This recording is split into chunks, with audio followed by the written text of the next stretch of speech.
नमस्कार। आज का हमारा टॉपिक रहेगा finding about the craft production centres and social differences in Harappan civilisation. इन दोनों टॉपिकों को हम एक ही टॉपिक के अंदर अध्ययन करने का प्रयास करेंगे। सो देखिए, पहले हम देखेंगे कि सोशल क्राफ्ट प्रोडक्शन सेंटर्स में हिस्टोरियन को क्या क्या चीज़ें मिली, उसी के आधार पर उन्होंने क्राफ्ट प्रोडक्शंस के बारे में जाना और उनके सेंटर्स के बारे में सभी को बताया। ओके, सबसे पहले हम देखते हैं आर्ट फैक्ट्स, जिसमें यूटिलिटेरियन और लग्जरियस, जिसमें जो दैनिक जीवन के उपयोग की चीज़ें थी, उन कुछ लोग जो दैनिक उपयोग की चीज़ों का प्रयोग करते थे और कुछ जो अपर क्लास था बेटा, वो लग्जरियस आइटम का उपयोग करता था। किसमें? हड़प्पा के अंदर। अब देखते हैं हमें कि सैंधव निवासी जितने भी हड़प्पा वासी थे, शिल्प एवं उद्योग धंधों में बहुत रुचि रखते थे। वो हर चीज में एकदम स्किल्ड थे, चाहे कपड़ा उद्योग हो, चाहे मनका उद्योग हो, वेट बनाने में हो, सील बनाने में हो, या कोई और चीज, कताई से बुनाई से जो कपड़े हमको वहां पर मिले हैं, उन्हीं के आधार पर हम कहते हैं कि वो इनमें भी परफेक्ट थे। इनकी बहुत सारी चीज़ों को इंडिया से बाहर, मतलब इस समय हड़प्पा स्थलों से बाहर एक्सपोर्ट भी किया जाता और कुछ चीज़ें यहाँ इंपोर्ट भी की जाती थी। इनमें इनको हम देखेंगे सोने, चांदी, तांबा, कांसा, शीशे, बर्तनों की, ये सब सारी चीज़ों को भी अनुभव था। इन सभी के बारे में इस टॉपिक के अंदर हम जानने जा रहे हैं। सो अच्छे से देखिएगा। Okay, so the variety of the materials used to make the beads is the remarkable stones like carnelian, jasper, crystals, quartz, and the statites metals like copper, bronze, and the golds and the sales, faience and terracottas of the burnt clay। ये सारी चीजें भी हमें अलग अलग various parts of हड़प्पाई से प्राप्त होती है, जिसमें आपको देखने को मिलेगा, चाहे ये प्रीशियस स्टोन जो कार्लाइन है, आपको आगे देखने को मिलेगा।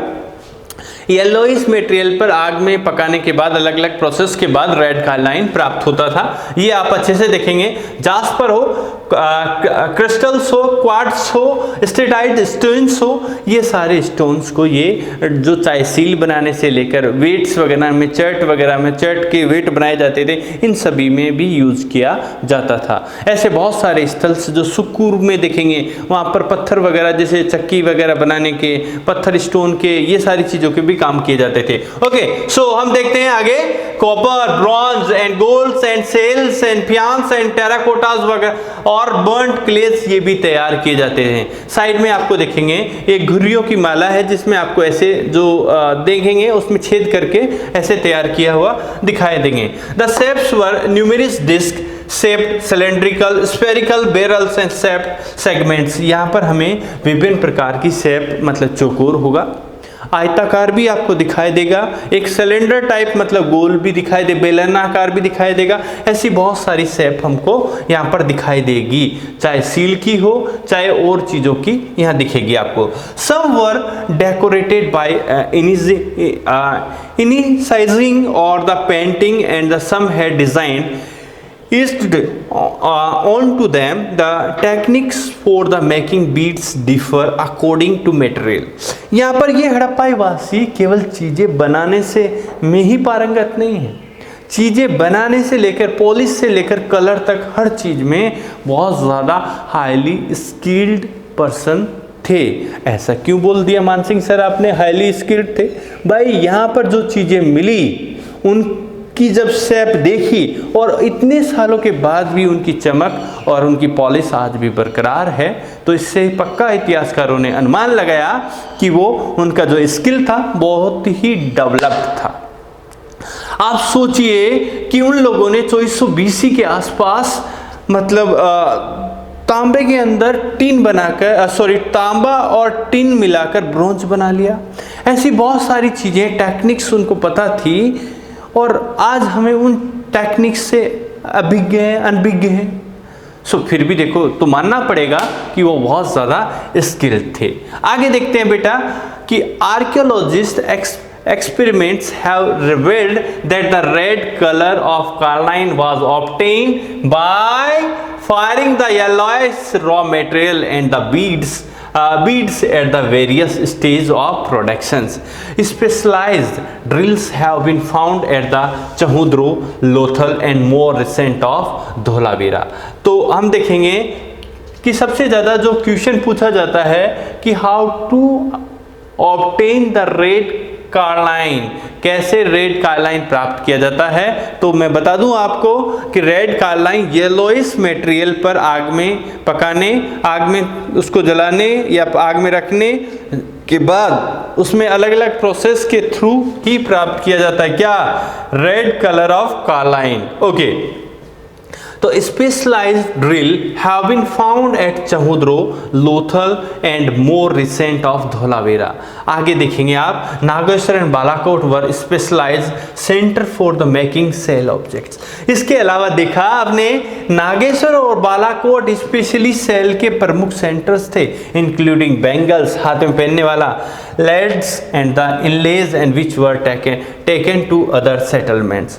इसमें हम देखेंगे केवल पोर्ट वगैरह, इसके अलावा महिलाओं की जितनी भी ज्वेलरीज थी, चाहे हड़प्पा स्थल से मिले हुए सोने चांदी के हों, चाहे हमें मोहनजोदड़ो से मिले हों, चाहे तांबे कांसे की मूर्तियां मिली हो, चाहे हमें चहुद्रो और लोथल से मन का निर्माण के सेंटर मिले हों, इन सब में हड़प्पा वासी बहुत ज़्यादा स्किल्ड थे, उन्हें सारी चीज़ों का ज्ञान था। ये हमें जो प्राप्त हुई चीज़ें, जो उनके द्वारा छोड़ी हुई चीज़ों से ही प्राप्त होता है, ज्ञान प्राप्त होता है। Finished products were taken from especially Chanhudaro and Lothal is small centre थे, Mohenjodaro and Harappa large centres थे इन चीज़ों के, जहाँ से हमें फिनिश्ड गुड वगैरह प्राप्त होते हैं।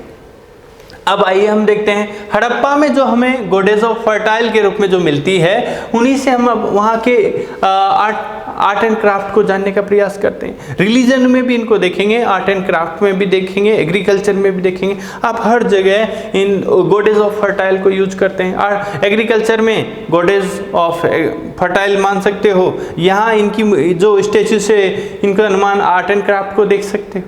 ठीक है, रिलीजन में देवी के रूप में मानेंगे, तो हर जगह इनका हम यूज करेंगे। ओके, सो देखिए कि देवी के रूप में जो है यहाँ पर आपको कितना अच्छे से बनाया हुआ, ऊपर छत्र दिखाई देगा, गले के अंदर यहाँ बाकी और जगहों पर ऑर्नामेंट दिखाई देंगे।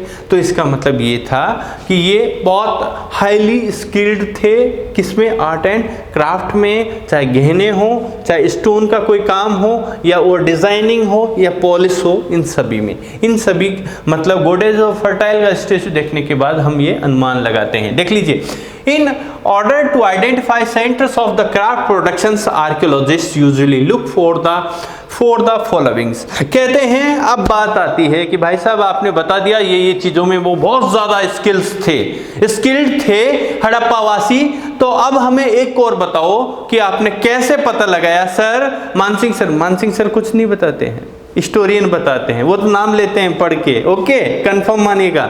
ओके, सो हम चलते हैं कि कैसे पता लगाते हैं कि हम ये प्रमुख रूप से आर्ट एंड क्राफ्ट का सेंटर रहा था। चलिए देखते हैं पहली बात।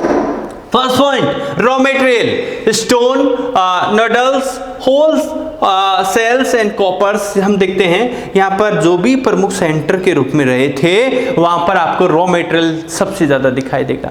सर समझ में नहीं आया, तो भाई कैसे? जैसे आप उठा लीजिए सीमेंट इंडस्ट्री को देख लीजिए, सीमेंट इंडस्ट्री के अंदर आपको देखने को मिलेगा वहाँ स्टोन पड़े हुए दिखाई देंगे, ठीक है, पत्थर वगैरह दिखेंगे, जिप्सम दिखेगा, ये सब कोयला दिखेगा। तो इससे हम अनुमान लगाते हैं कि शायद वहाँ पर सीमेंट का निर्माण किया जाता होगा।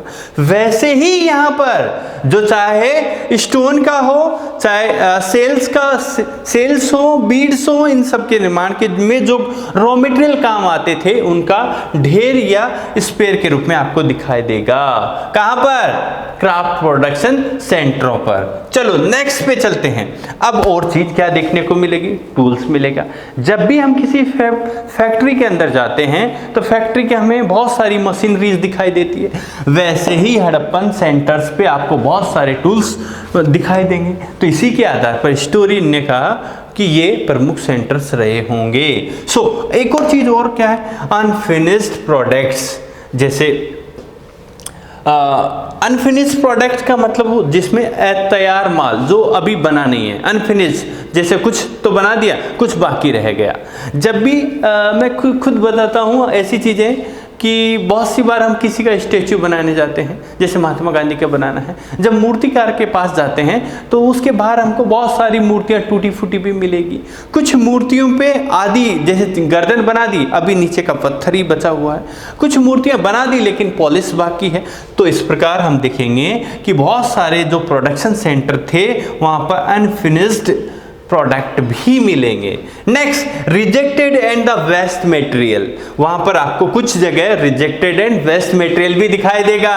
तो जैसे हमसे सर रिजेक्टेड क्या होता है, जैसे भाई कभी सिलाई की स्टिचिंग कराने गए हो टेलर के पास, वहां जब जाते हैं तो बाहर हमें बहुत सारी चीजें देखने को मिलती, क्या कार मोटर, ऐसा नहीं, वहां पर आपको कपड़े की बहुत ज्यादा कटन दिखाई देगी। तो उससे ये प्रतीत होता है कि ये टेलर की दुकान है भाई। तो यहाँ पर भी वही दिखेगा। अगर आपको वहां पर सील्स का होगा तो सील्स टूटी बिखरी हुई मिलेगी, वहां पर बीड्स का होगा तो वो मिलेगा, वहां पर अगर कुछ और जैसे सेल्स का काम होगा तो सेल्स टूटी फिटी बिखरी हुई पड़ेगी। तो ये सारी चीजें जो रिजेक्टेड हो या वेस्ट मटेरियल हो, इन्हीं के अनुमान के आधार पर हम कहते हैं कि या जो हिस्टोरियन ने बताया कि ये प्रमुख these Warda specially art and craft centres के रूप में, जैसे यहाँ पर जैसे आपने नाम लिया था, बालाकोट हो, लोथल हो, हड़प्पा हो, मोहनजोदड़ो हो, ये प्रमुख रूप से आर्ट एंड क्राफ्ट के प्रमुख सेंटर थे। इनका पता हमने रॉ मटेरियल के आधार पर, कटिंग के आधार पर, अनपॉलिश्ड या अनपॉलिश्ड प्रोडक्ट के आधार पर, रिजेक्टेड वेस्ट और वेस्ट मटेरियल के आधार पर, इन सभी के आधार पर हम कह सकते हैं कि these centres were the production centre. ये प्रमुख रूप से उत्पादन का केंद्र रहे होंगे हड़प्पा में।